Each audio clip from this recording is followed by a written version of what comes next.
Es una universidad que fue fundada por el mismo deseo de los nativos, tanto desde el norte de Estados Unidos, Amazonia, diferentes culturas nativas de África, que en una necesidad de que no se perdiera su cultura.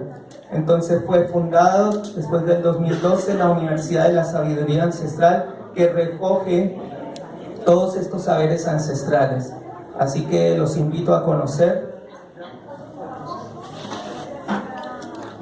También muchos de los que están acá organizando, yo también pertenezco ahí, al Círculo de Investigaciones Geocosmográficas, al cual pertenecen arquitectos como Guillermo Wood, geomensores, físicos, matemáticos y demás personas ligadas a la ciencia, que van a mostrar que el tema de la Tierra no esférica es una realidad. Entonces pensamos a veces que hay cosas que para nosotros son muy reales, pero si profundizamos, ¿qué tan real es todo? Entonces, ahora vamos a ver el temario. Entonces, ¿qué son los textos védicos, no? Una nueva forma de ver la Tierra, hacia el Polo Norte, el Monte Meru y Rupes Nigra, tierras más allá de la Antártida, Bhumándala, parte superior o inferior del universo, movimientos del Sol, descripción de la forma total del universo, los Vedas y la espiritualidad, la Tierra plana y el despertar de la conciencia. Entonces, como introducción, quiero mencionarles que ¿por qué voy a hablar hoy de la cultura de los Vedas, siendo que hay culturas como la maya, la inca, los nativos, los anasazi, que fueron los antecesores a los Hopi, culturas de Oriente? Pero ¿por qué esta cultura en particular en el día de hoy? No podría hablar tampoco de todas, pero la cultura védica sigue una continuidad a lo largo del tiempo. Como hablaron los Hopis y muchas culturas, ellos sabían que en el tiempo iban pasando por ciclos, por eras. Hace 5000 años hubo una ruptura de eras. Algunos de ustedes de pronto estudian, profundizan en el tema, yo sé que Ramón sabe de esto. Entonces se dice que el saber ancestral antes se pasaba de padre a hijo, de maestro a discípulo. No se necesitaba dejar por escrito. Por eso no vamos a encontrar muchos libros de 5000 años para atrás, pero no era porque no hubieran hojas, no hubiera papel o pergaminos, sino porque todo se transmitía oralmente. La gente tenía una gran capacidad de memoria intelectual, también tenían mucha fuerza física, eran más altos, ¿no? De eso podemos encontrar vestigio en muchas partes del mundo.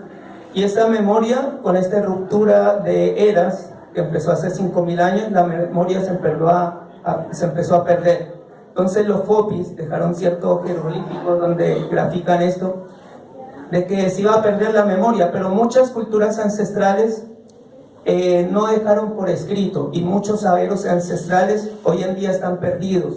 Encontramos algunos jeroglíficos, historias que no siguen una continuidad.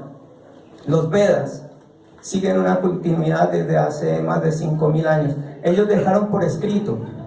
Entonces, muy interesante, porque ellos se preocuparon, se reunieron en el bosque de Naimisaranya con más de 60.000 sabios y decidieron dejar lo que era más importante para la humanidad venidera. Entonces, por eso he escogido hoy esta cultura tan antigua, tan particular. Como ven ahí están las tablillas antiguas en el sánscrito.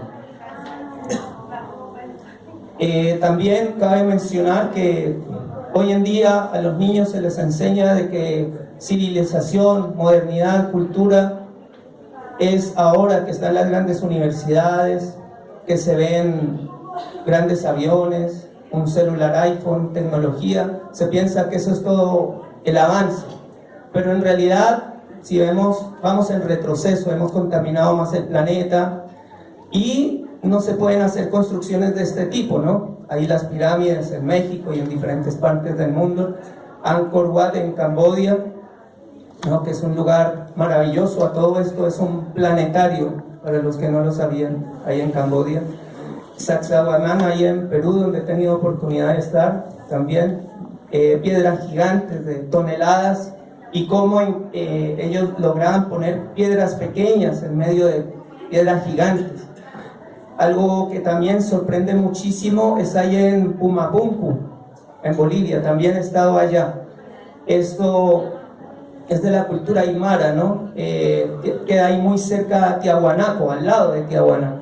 Entonces se ven cortes, ahí como pueden ver, casi con un corte láser, algo que hoy en día difícilmente se podría hacer. Entonces, yo quería mostrar esto porque en realidad, ¿será que las culturas antiguas eran incivilizadas? Entonces, ¿cómo podían hacer esto? Para esto se necesita uso de ingeniería, conocimiento de ingeniería, matemáticas y varias otras ciencias. Personas que a lo largo de la historia han profundizado acerca de los Vedas. Entonces, ahí tenemos una cita de Voltaire, Schopenhauer, Mark Twain, Rudolf Steiner. Para aquellos que muchos de ustedes tienen hijos en las escuelas alternativas, la educación Waldorf, el precursor Rudolf Steiner, ¿no? Entonces, muy interesante, todos ellos sabían del valor de esta gran cultura. ¿Qué son los textos védicos, no? Entonces, como hablábamos, tienen más de 5.000 años de antigüedad. Originalmente fueron escritos en sánscrito. La palabra sans significa madre, krito significa idioma. Originalmente existía solamente un texto que se llamaba el Rig Veda. Después de ahí se dividió en el Sama Veda, Atharva Veda, Rig Veda y el Yajur Veda. Entonces, Sila Vyasadeva, que se dice que es un gran sabio que hace 5.000 años estaba ahí en los Himalayas, él escribió todo este conocimiento. Ahí, como nos damos cuenta, en tablillas de hoja de palma que son más resistentes que el papel. ¿Cuál es el aporte de la sabiduría védica a la humanidad? Entonces, vemos en el uso de la matemática, en la construcción, en la medicina, entre otros. En las matemáticas, entonces, muchos pensamos, ¿no? Cuando era niño siempre pensaba que la matemática venía de los árabes, pero en realidad no.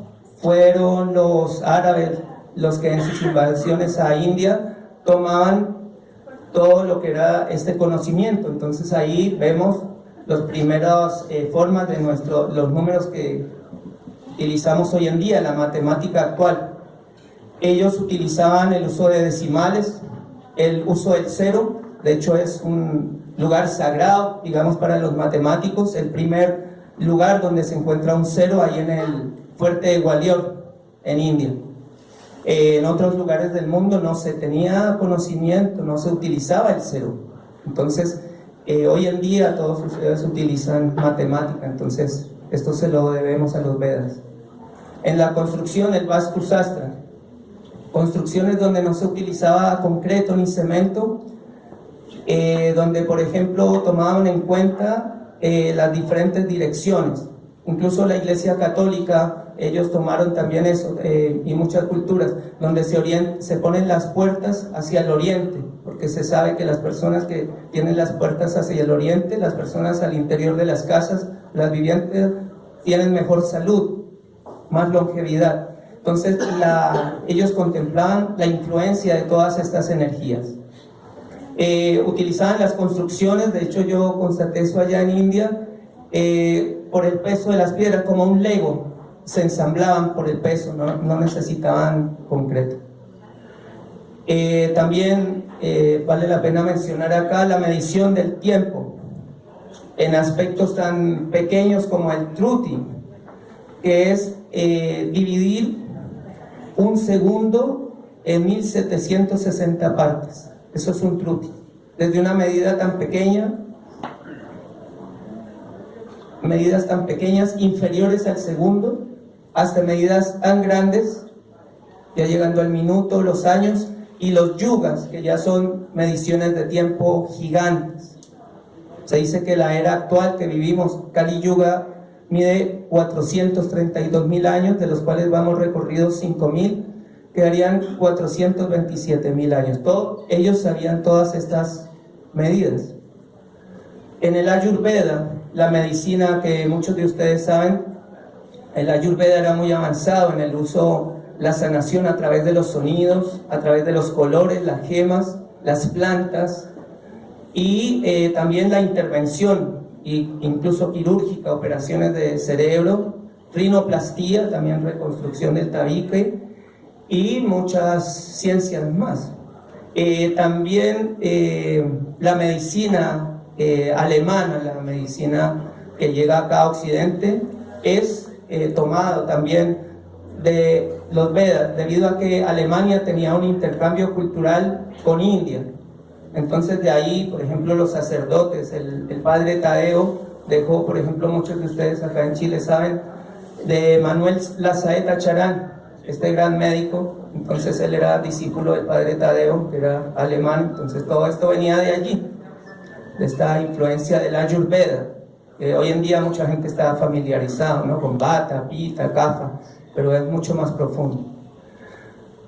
Un tema bien interesante, ¿no?, que a muchos gusta, se habla de los ovnis hoy en día. Allí se hablaba de las naves vimanas y la construcción, ¿no?, en el Vimanika Sastra. Entonces se explica cómo ellos utilizaban, como decía Tesla, la energía libre. Entonces utilizaban todas estas maquinarias y cómo hacerse. Entonces se utilizaba, el medio era el éter para desplazarse, los vimanos.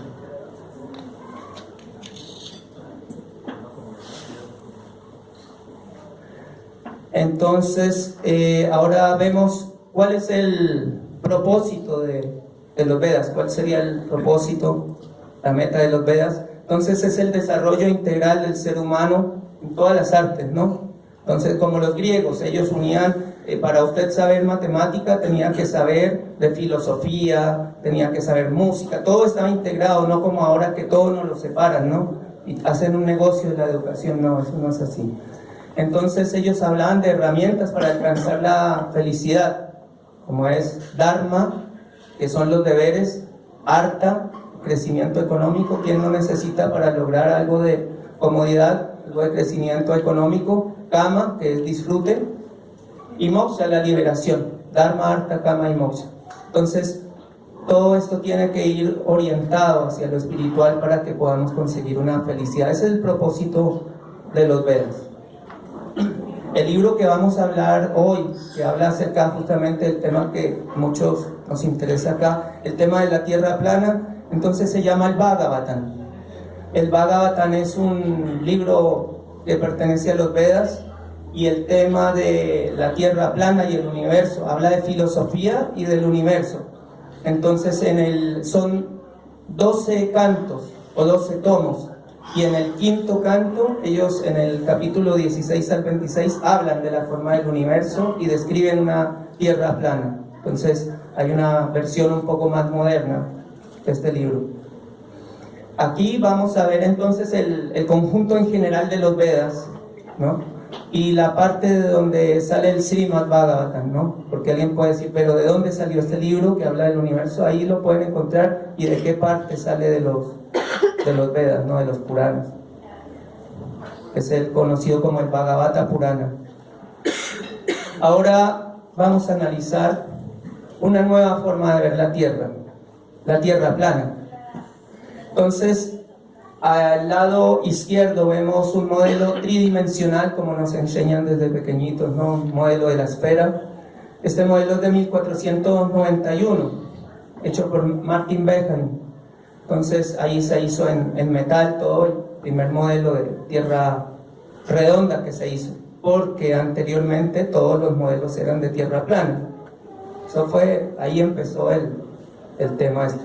Después, en la segunda imagen, vemos la proyección de Mercator. Entonces ahí vemos la Antártida, que no es como nos cuentan, que es solamente al sur de Argentina y Chile, mucha gente pensaba, sino que también está al sur de África, al sur de Australia. Y acá en la tercera imagen entonces vemos el famoso mapa Gleason, es una proyección azimutal equidistante. Entonces Alexander Gleason produjo esto, muy interesante, se logran los continentes de esta manera, pero en un modelo plano. También está la proyección del Lambert, Romano Monte.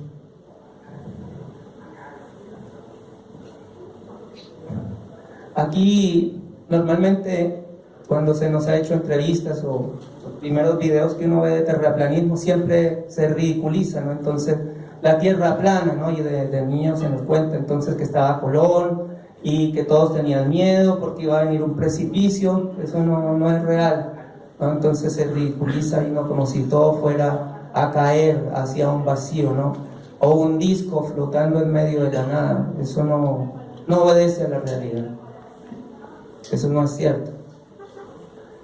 De lo que se habla, y que es lo que hablan todas las culturas ancestrales, ustedes lo pueden investigar, se habla de un plano casi infinito, donde nosotros estamos acá en el centro, y existen una serie de anillos, como cuando usted va a la cultura griega y encuentra allí la descripción de la tierra perdida, de la Atlántida, también la describen así con anillos. O sea, esta descripción lo van a encontrar en muchas culturas. Esta es la vista superior de los continentes, ahí sobre un plano. También esta forma de representar la tierra lo utilizan grandes entidades como la ONU. Si esto no fuese real, no lo utilizaría una organización tan grande, ¿no? Como las Naciones Unidas. Ellos saben, pero ocultan. A nosotros se nos tiene sumidos en la ignorancia, ¿no? Se nos tiene pagando deudas, corriendo de aquí para allá, con el metro lleno, nos tiran enfermedades, todo tiempo menos para que usted no piense. Alguien pregunta, pero en una tierra plana, ¿cómo? Si la vuelta al mundo la damos así, ¿no? Alrededor de ese globo. No, pero también lo puede dar así. Entonces está en América, usted puede ir acá a Europa y a Australia, dar la vuelta así o así. Eso se llama circunnavegación. Se puede hacer barco, avión. Y es más o menos lo que en la antigüedad se explicaba, ¿no? Un sabio decía, pero un hindú, ¿no? Entonces él decía, ¿por qué los aviones no salen de ese círculo, ¿no? Entonces, en realidad hay una fuerza que nos atrae hacia el centro, tal como este buey que cree que va en línea recta, pero como está amarrado a un centro, a un eje, entonces va describiendo todo el tiempo un círculo. Eso es lo que ocurre. Ahora vamos a ir más hacia el centro de esa tierra plana, hacia el polo norte, donde está el monte Meru, que muchos han escuchado, y Rupes Nigra, que lo describían Mercator, el gran cartógrafo de la Edad Media. Entonces, allí, esta parte del centro, del polo norte, ahí en el Bhagavatam se describe como Jambudvip, y hacia el centro se dice que hay una gran montaña, una montaña gigante, en su centro, y que caen 4 ríos, muy interesantes, eso dicen los Vedas, caen 4 ríos hacia las 4 direcciones. Y muy interesante porque un libro de la India de tantos miles de años, y después se encuentra usted lo mismo en el mapa de Mercator, acá en el polo norte, donde se encuentran las Islas Vargas, acá Rupert Nigra, esta montaña gigante acá en el centro. Muy interesante. También encontramos este Rupert Nigra en mapas muy antiguos, ¿no? Christian Schroten, cartógrafo alemán. Y en América, Sib Indian Nova de Michael Mercator, el nieto de Mercator también lo siguió dibujando aquí. Existió en muchos mapas, usted lo puede buscar, pero de un momento a otro dejó de salir esa región en los mapas. Y se nos enseña que el Polo Norte es una región muy pequeña. En muchas culturas ancestrales se habla también de este Polo Norte, de este Jambudvip, para los vikingos también hacia el centro de la morada de sus dioses. Entonces también los budistas dicen que hacia allá está el Shambhala, no solamente en los Himalayas, sino que allá está ahí, es una puerta dimensional, la hiperbórea. Entonces es en la cultura vikinga.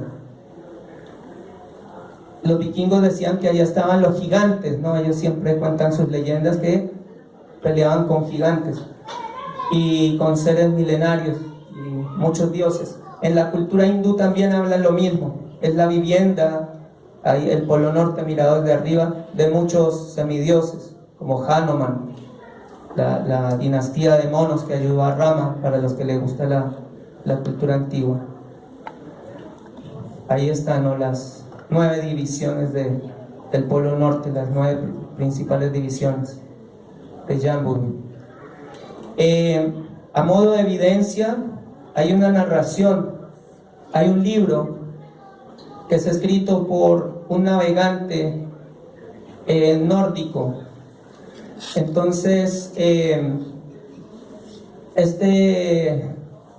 Olaf Jansen, que era el hijo, con su padre emprenden un viaje hacia el norte, desde Noruega, y describen una historia increíble. Este hombre, después de que contó su historia, fue condenado a un manicomio, ¿no? La gente pensaba que estaba loco. Pero muchos otros nórdicos han tenido esta misma historia, contada de diferentes maneras. Aquí nos cuenta, por ejemplo, que ellos pasaron una región en medio de los témpanos de hielo, después llega un mar embravecido, un viaje que duró 5 meses al interior del Polo Norte. Y allí se encuentran con unos gigantes. Les escribe que eran unos gigantes que hablaban en otro idioma. Le llamaba la atención que vestían con oro, era gente gigante. Olaf Jansen medía 1,92 m y al lado de ellos era muy chiquitito.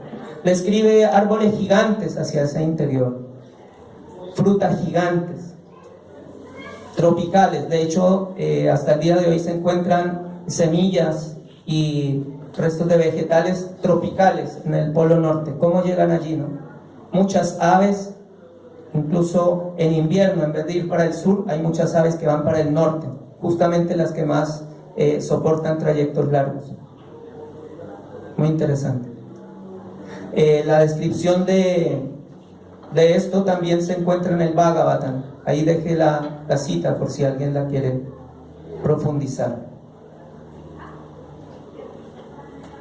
Alguien que también se encontró con esta realidad fue el almirante Richard Byrd en el Ártico, ¿no? Entonces él hizo una inspección hacia el Polo Norte y describe lo mismo de Olaf Jansen. De hecho, él dice que el avión en un momento dado dejó de tripular a cierta altura, los controles los perdió y fue interiorizado. Él llegó allá y él describe árboles gigantes, gente gigante y lo que más le llamaba la atención, unas frutas que eran gigantescas. Igual que la descripción de Olaf Jansen, igual que la descripción que da el Bhagavatam. O sea, no serán muchas coincidencias. En Monte Meru, esta montaña que está hacia el centro del Polo Norte, está escrito en muchas culturas. Ahí vemos en la cultura budista, en los mandalas, ¿no? La gente hace los mandalas hoy en día para terapia, que sí sirven, pero también tienen su trasfondo más antiguo. Acá en la cultura maya también ellos ponen la ceiba, que es un árbol gigante, un árbol que atraviesa todo el universo. Esto es la parte superior, medio y el inframundo. Los vikingos también, ¿no? El árbol Yggdrasil, que atraviesa todo el universo. Acá el Monte Meru, ¿no? La cultura budista tibetana. También vemos allí al Monte Meru rodeado de los anillos hacia el lado, ¿no? Está el Polo Norte y lo que hay hacia el lado. Acá el océano de agua salada. Aquí la cultura jainista, los Jain, allá en India, que son grandes filósofos también. Esto es una construcción, un planetario muy bonito allá en India. tierras más allá de la Antártida, un tema muy interesante. ¿Qué sucede después de la Antártida? Porque todo el mundo habla de la Antártida, ¿no? Sí, hay evidencia, están los bloques de hielo gigantes, sí, es lo que contiene el agua. Está bien, pero ¿qué hay más allá? Más allá de la Antártida, dice el Bhagavatam, hay otras tierras. Hay otras tierras. Ahí se puede ver que estos bloques de hielo en realidad sí existen, ¿no? Ahí podemos ver el tamaño del barco, los muros de hielo se extienden durante cientos de kilómetros, miles. Y ahí arriba, el mapa de Mercator y todos los hielos, y todo se puede prolongar alrededor. Alguien dice, pero ¿y quién dice? O sea, los terraplanistas hablan de esto, pero ¿cómo uno puede confirmar un hecho así, no? Entonces ahí está el capitán James Cook, este navegante inglés. Él hizo 3 grandes viajes, donde él desde cualquier parte, desde Europa, alejándose y yendo hacia el sur, siempre chocaba contra un muro de hielo. Ahí están las rutas, usted lo puede investigar, leer por internet. Hizo 3 grandes viajes. Entonces él llegó a la deducción de que había un muro de hielo alrededor de todo esto. De hecho, él descubrió islas que hasta ese momento no se habían descubierto. Entonces, muy interesante. O sea, ha habido navegantes que también lo confirman. Aquí está evidencia de que hay tierras por fuera de esa Antártida. Entonces, este es de una gaceta de Honolulu, donde este mapa le llega a un médico proveniente de un chino. Tenía un amigo en China, entonces le envía este mapa antiguo budista. Se dice que tiene más de 1000 años de antigüedad. Aquí el mapa de Urbano Monte, muy antiguo también. Y en la siguiente imagen podemos ver una aproximación, son las tierras que están más allá de la Antártida. Ahora vamos a ver entonces qué hay más allá de la Antártida. Entonces hay varios anillos, ¿no? Incluso el libro de Enoch habla de 7 anillos. Aquí los Vedas también hablan de 7 anillos, 7 círculos concéntricos. Cada uno, el siguiente es el doble del anterior. Estas gráficas las hizo un amigo que se encuentra allí atrás, muy humilde, en 3D. Ha sido todo un trabajo hacer todo esto, las descripciones del Bhagavatam. Había otros dibujos a blanco y negro antiguos, nosotros tratamos de hacerlo a color y un poco mejor. Entonces allí toda esta región, toda esta planicie de anillos es descrito en los textos védicos como Bhumandala. Bu significa Bhumi, de tierra, la tierra, pero más se considera tierra no solamente acá, sino todo esto. En el centro del Monte Meru. Aquí de los que vienen, ¿quiénes son terraplanistas acá? Levante la mano. Un buen porcentaje. Entonces estoy tratando de a poco, ¿no? Ir hilando ideas, de que no sea tan difícil de entender, que se entienda, se pueda. Entonces, qué bueno, hay que abrir la mente un poco, ¿no? Cuesta, ¿no? Desde niños nos condicionaron a una esfera, pero puede también existir una realidad diferente. Entonces, esta es la parte del medio del universo. Entonces, ahora vamos a ver la parte superior e inferior del universo. A mí me gusta mucho, me gusta la astronomía. En la parte superior del universo, entonces, todo lo que describimos recién es esta parte. Esto es un corte lateral. Vamos a mirar de lado. Entonces, en este corte lateral, entonces Meru se encuentra ahora acá. Los anillos están ahí, no los podemos ver porque están de lado. Y los Vedas describen una altura para los planetas. Entonces, dan medidas en yoyanas. Una yoyana son 8 millas, o sea, 12 kilómetros. Acá está, por ejemplo, arriba del Monte Meru se encuentra Rahu, que es un personaje que ya lo vamos a encontrar en un momentito más. Es el causante de eclipses. Aquí está el Sol, aquí está la Luna, que los Vedas y muchas otras culturas dicen que la Luna está más arriba del Sol. A todo esto se dice que acá en la parte de la Tierra, donde está la Tierra, se habla de un domo, el famoso domo, que es acá, la parte central. Acá afuera no hay domo. Hay un domo más grande, el huevo cósmico, del que vamos a hablar más adelante. Entonces esto se encontraría fuera del domo, por fuera del domo. El Sol, Rahu, la Luna, los 27 nakshatras, las constelaciones. Después sigue Mercurio, Venus, Mercurio, Marte, Júpiter, Saturno y la famosa estrella polar y la Osa Mayor, que es formada por 7 estrellas principales.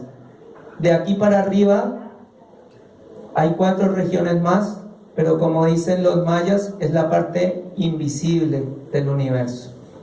Como me explicaba un amigo, un lonco mapuche, el rehue tiene varios escalones. Hay rehues de 5 escalones, de 7 escalones, de 15 escalones. Entre más escalones son las partes que ellos tienen contacto con la parte de arriba del universo. Nosotros podemos entender a lo mucho hasta aquí, entender, por eso vemos hasta ahí. Son 7 regiones hacia arriba. Es muy interesante porque nuestro cuerpo también tiene 7 chakras, para los que les gusta el yoga. Aquí hay un dato muy interesante. Cuando hablamos del Sol, no es que este modelo védico es geocentrista, geos de tierra, entonces todo gira alrededor de la tierra. Hoy en día se enseña que es heliocentrista, helios, juego del Sol. Entonces aquí muestra que no, que es el Sol está dando vuelta alrededor del Monte Meru y la alineación que tiene con la estrella polar. Giran así, todo gira de este a oeste, por eso vemos salir el sol, por el oriente. Todo viene por el oriente y todos los planetas también en esta carretera. Usted ve por donde sale el Sol en la mañana, después en la noche la Luna sale casi por el mismo punto, un poquito más allá. Ahí sale Mercurio, Venus. Lo que pasa es que no observamos, pero todos vienen por esta carretera, la eclíptica. Los dos únicos planetas que giran alrededor del Sol, según muchas culturas, son Mercurio y Venus. Por eso vemos Venus, justamente se puede observar antes del anochecer o antes cuando está a punto de amanecer, porque están muy cerca al Sol. Entonces por eso es que para los observadores antiguos, ¿no?, Galileo Galilei y todos ellos, era muy fácil confundirse cuando miraban, porque veían, si esos dos están dando vueltas, entonces el resto también están dando vueltas alrededor del Sol. Y no es así, son solamente ellos dos. Y tiene harta lógica, y ahora vamos a explicar por qué. Ahora vimos la parte superior del universo, entonces esta es la parte superior del universo. Un corte transversal acá. Aquí entra la Vía Láctea. Hay una historia muy bonita de por qué. Esto es como una membrana, como otro domo. Y acá entra lo que los orientales llaman el río Ganges. Por eso lo consideran tan sagrado.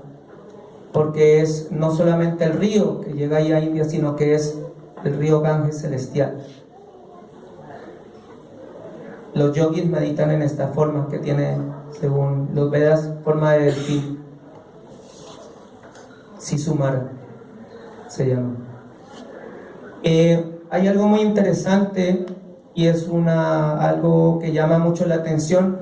De la Tierra se dice que tiene varios movimientos: rotación sobre su propio eje, traslación alrededor del Sol y movimiento del eje de Peonza.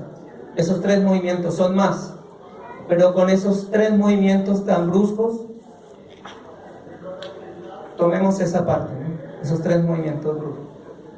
Ahora analicemos lo que uno puede ver a través de un Star Trail. Es una fotografía de larga exposición, donde se deja el obturador abierto. Es como esas imágenes que usted ha visto hacia una carretera con el obturador abierto y usted lo deja así, se ven puras líneas prolongadas. Si usted solo pone a mirar hacia el cielo durante toda la noche, con esos 3 movimientos que les mencioné anteriormente, se deberían ver puras líneas así: rotación, traslación, movimiento de eje de P11 y movimiento de nutación. Entonces, pero no sucede eso, no se ven líneas así. Se ve un punto y círculos concéntricos, todo alrededor de lo que es la estrella polar. Eso se ve. Eso usted lo puede mirar por internet. Ahora, hay una prueba que para mí eso es, como decía mi amigo David Barea, que hicimos un video, eso es el jaque mate al geocentrismo y a las mentiras que se enseñan. Porque si el eje terrestre, esto es un poquito complejo, lo quiero mencionar así nomás, se necesita tener un poco de conocimiento de esto, pero si el eje terrestre está alineado hacia la estrella polar, ellos hablan en la ciencia oficial que ese eje se va moviendo. Eso se llama la precesión de los equinoccios. Y en dar la vuelta completa se demora 26.000 años, que es el año platónico. Pero resulta que si usted detiene, o sea, ellos hablan de que, por ejemplo, la mitad del recorrido entonces debería estar orientado hacia Tuban o en el lado opuesto hacia Vega. Pero resulta que se encuentran pirámides, como ahí en las pirámides de Egipto, más exactamente en el calendario de Dendera, y esta muestra que no, hace 14.000 años está orientado todavía hacia la estrella polar. O sea, eso nos muestra que la Tierra no se mueve. Para mí eso es muy claro. Aparte las orientaciones, por ejemplo en Tiahuanaco, que un rayo del sol atraviesa la puerta del sol ahí en Tiahuanaco. Si la Tierra tuviera movimiento de eje, como el año Platón, eso no podría darse, ¿no? Pero eternamente ha estado ahí desde hace muchos miles de años, ahí pasando ese rayo de luz. Eso no se produce en una Tierra que se mueve. No, algo no cuadra, no calza. No sé si se logró entender el ejemplo. Lastimosamente dentro del terraplanismo toca a veces la tosa de explicar a veces cuestiones matemáticas y todo eso, pero ya vienen partes más agradables, más bonitas. Igual toca explicarlo. Te agarra un terraglobista, te agarra un José Massa y ¿qué pasa ahí, no? Pero no, los terraplanistas tenemos pruebas. Ahí está Guillermo Wood, arquitecto. Él sabe. Aquí está un gran amigo mío, en vidas pasadas lo conocí, Tycho Brahe. Él era de origen danés, era un gran terraplanista, era una persona muy determinada, era una persona muy intuitiva también. De hecho, en ese entonces los pensamientos que uno tenía se defendían a espada. Y en una de esas peleas entre heliocentrismo y geocentrismo voló la nariz de Tycho Brahe. Pero Tycho Brahe era muy inteligente. Si nos damos cuenta acá, a todo esto él creó máquinas astronómicas que se siguen utilizando hasta hoy en día. Un rey le dio una isla a él, Uraniborg, con su único ayudante, un cabro que le ayudaba. ¿Cómo se llamaba? Johannes Kepler. Bueno, este cabro era muy terco porque él era heliocentrista. Resulta que Tycho Brahe hablaba lo que hablan los Vedas. Hay una relación acá entre el sistema védico y el sistema de Tycho Brahe. Él es muy importante, como le digo, el maestro de Johannes Kepler. Acá en el centro está el Sol, acá muestra a Mercurio y a Venus, son los dos únicos planetas que giran alrededor del Sol, pero el Sol está dando vuelta alrededor de un eje X que llamaba él, que era Meru. Entonces, él coincidía con esto. ¿Qué pasó? Y quiero mencionarlo, lo quería mencionar hace varias charlas. El único que vivía en esa isla con Tycho Brahes era Johannes Kepler. Un día, después de fuertes discusiones, un día apareció Tycho Brahes muerto. Cuando se le hizo el examen al cuerpo de él, encontraron con envenenamiento. ¿Quién lo mató? Y es el padre de todas las leyes, ¿no? Las famosas leyes de Kepler, de un asesino, una persona malintencionada. Eso es histórico, lo pueden buscar. Contrario a lo que se nos enseña, que todo viene de una explosión, que nada tiene orden, que es un caos, encontramos armonía en el universo.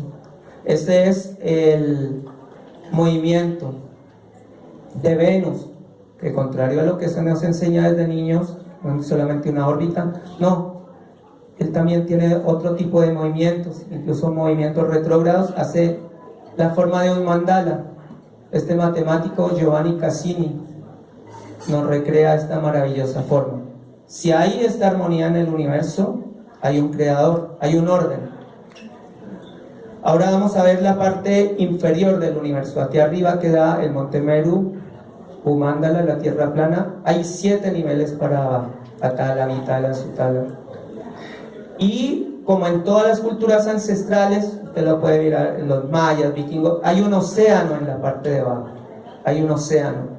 Y aquí está sostenido por una gran fuerza, que es como la kundalini en la base de la columna. Es lo que sostiene el cuerpo. El universo es como un cuerpo. Esto es lo que sostiene la base. Después podremos profundizar un poco más. Ahora vamos a ver. Se me saltó una diapositiva.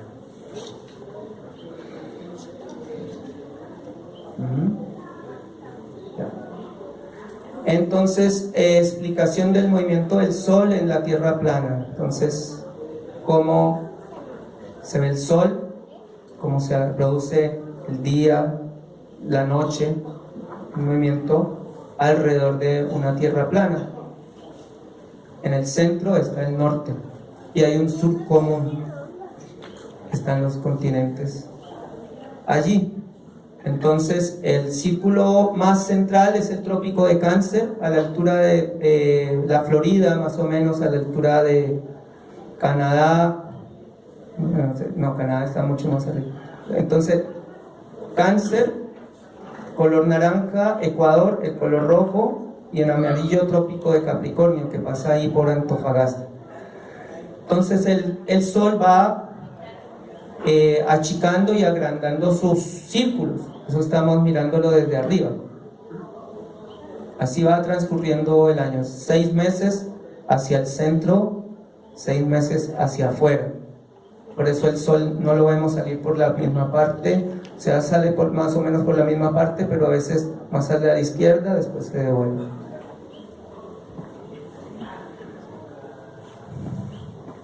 Entonces ahí nos puede causar las estaciones, ¿no? Cuando está hacia el centro, nos produce el verano en el hemisferio norte. Cuando está en Capricornio, entonces allí. Aquí hay una imagen muy interesante, es de los movimientos del Sol. Acá está Meru, acá están los anillos. Se dice que el Sol, que es lo hemos dibujado en estas rueditas, tiene 2 ejes, uno hacia la cima del Monte Meru y el otro hacia la estrella polar. Eso le permite al Sol no solamente girar de este a oeste, sino poder subir y bajar. O sea, el Sol no solamente gira, sino que asciende y desciende. Eso es muy interesante.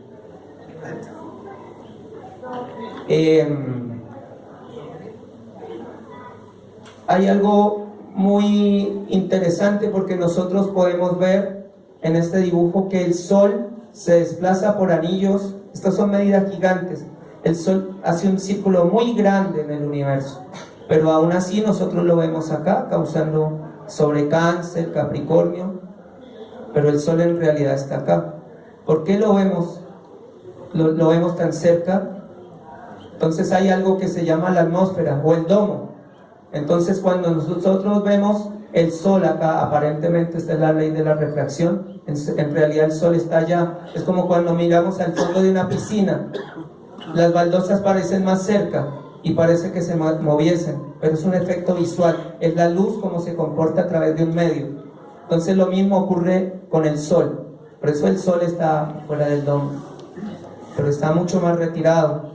Por eso en algunos momentos en el verano nosotros podemos ver al sol llegar mucho más afuera, porque en realidad sí está mucho más afuera.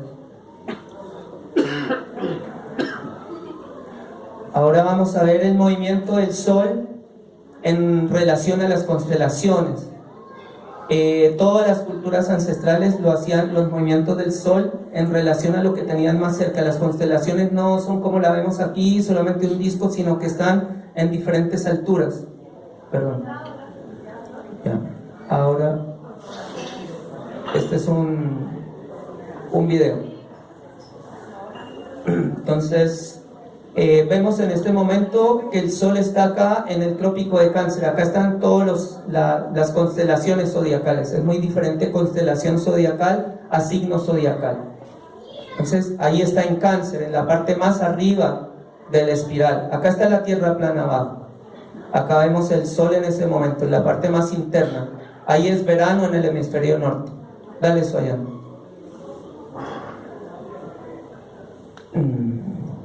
Atrás eso. Dale play. Entonces, dale play. Entonces ahí vemos que el sol empieza a bajar de Cáncer. Después se desplaza a la parte del ecuador ahí, movimientos más anchos, hasta que llega al trópico de Capricornio, causando el solsticio, que en griego significa sol quieto. Por eso el sol en el polo norte se ve durante mucho tiempo, ¿no? Un sol que puede durar 6 meses casi. En el hemisferio sur pasa lo mismo. Muy arriba, me da vuelta, y después llega para abajo. Eso lo describen los Vedas. Entonces, y 6 meses hacia arriba, 6 meses hacia abajo, y volvió a llegar de nuevo a Cáncer. Alguien puede decir, pero solamente la cultura de los Vedas dice eso, como tú te aferras a un concepto que solamente da una cultura. No solamente la cultura védica. Acá nos vamos a trasladar al norte de Estados Unidos, la cultura Anasazi, frontera entre Estados Unidos y México, son los antecesores a los Hopis. Esta es la fajada de Butler. Es una montaña, allí vemos un pequeño recuadro donde hay una cueva. Ahora vamos a ver qué ocurre en esa cueva.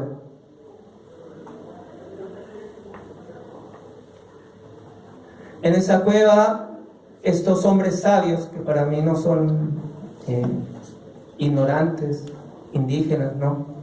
Ellos colocaron 3 lajas de piedra, viendo la alineación del sol. En el fondo de la cueva dibujaron una espiral. Entonces, aquí hay un rayo de sol que se pone en el centro de la espiral. Entonces nos indica que el sol está en Cáncer.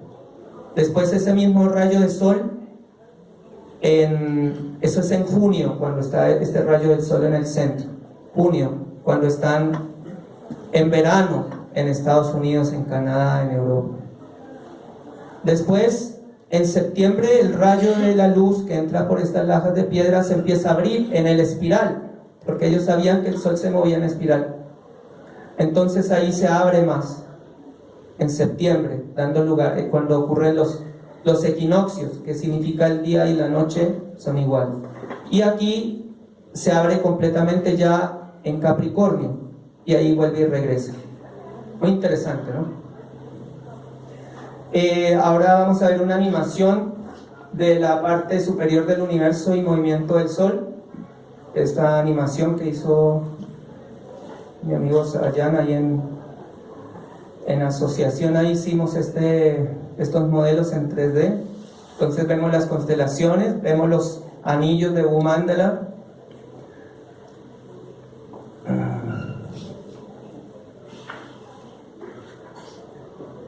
Entonces ahí en esa animación, Swayan, atención, ahí están volviendo a activar todo. Entonces se ve en esa animación en 3D como el sol sube, baja. Ahí están volviendo a... Son videos bien pesados, por eso tienden a colapsar. Les pido paciencia, por favor. Pero está entretenido. Hasta el momento se ha entendido. Va bien, está muy denso. ¿Se entiende? ¿No se entiende?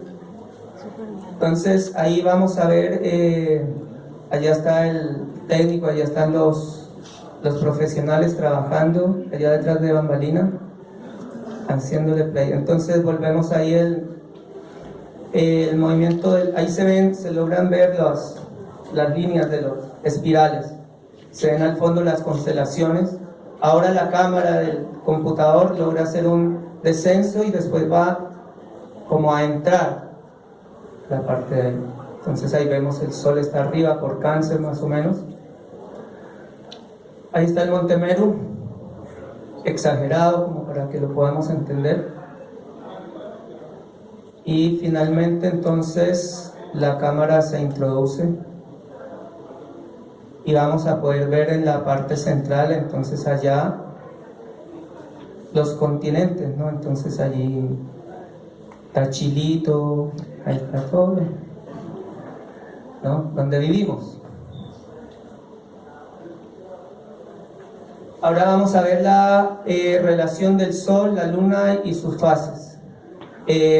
Veíamos que el Sol tiene en la forma de un cono hacia arriba. La Luna tiene un cono invertido, lo dibujamos en azul porque es frío la luz de la Luna. Color lunar, Sol, la Luna. Ahí es luna nueva, o sea, cuando el Sol está en la parte más arriba y la Luna tiene un movimiento más rápido. Ella asciende y desciende mucho más rápido que el Sol. El Sol se demora 1 año en subir y bajar. La Luna no, hace esos movimientos. ¿Cada cuánto, las damas? ¿Cuánto demora el ciclo de la Luna? 28 días. Entonces es un ciclo más rápido donde ella hace todas esas fases, sube y baja. Entonces acá está la Luna nueva, tiene que haber esta ubicación en el universo. Y la Luna llena entonces tiene que tener esta otra ubicación. Ya les digo por qué ponemos esas imágenes. Ahora vamos al tema. Ahora el 2 de julio va a haber un eclipse. Entonces se nos enseña que se alinean los 3 planetas. Entonces uno de los planetas se pone en medio y causa la sombra que produce el eclipse. Pero ¿qué pasa con los eclipses selenium? Donde, como vemos en esta imagen, está acá el Sol. Digamos, ese día está cayendo en la tarde. Y hay días que se ve la Luna también en el día. Está el Sol, está la Luna y nosotros acá. Y está ocurriendo el eclipse.